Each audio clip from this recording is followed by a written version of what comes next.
राष्ट्रपति संबंधी प्रश्न आरओ परीक्षा में पूछा गया है।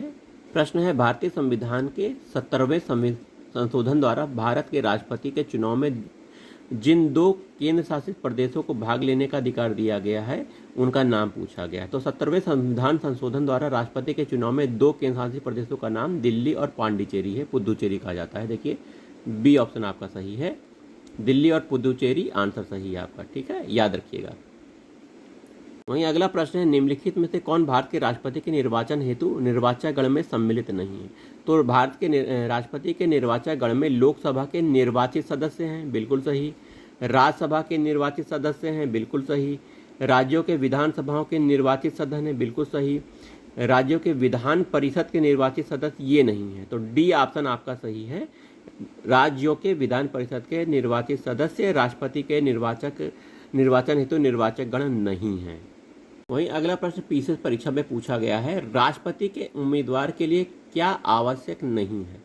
तो 35 वर्ष की आयु होनी चाहिए उम्मीदवार को, और पढ़ा लिखा हुआ है, सांसद चुने जाने की योग्यता रखता हो, ये भी सही है।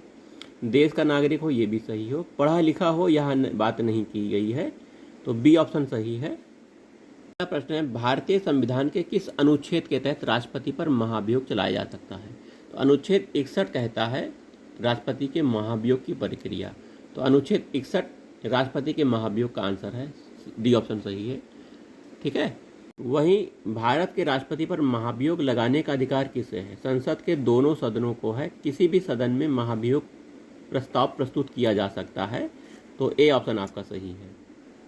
वहीं संविधान के उल्लंघन के आधार पर राष्ट्रपति के विरुद्ध किसके द्वारा महाभियोग लगाया जाता है?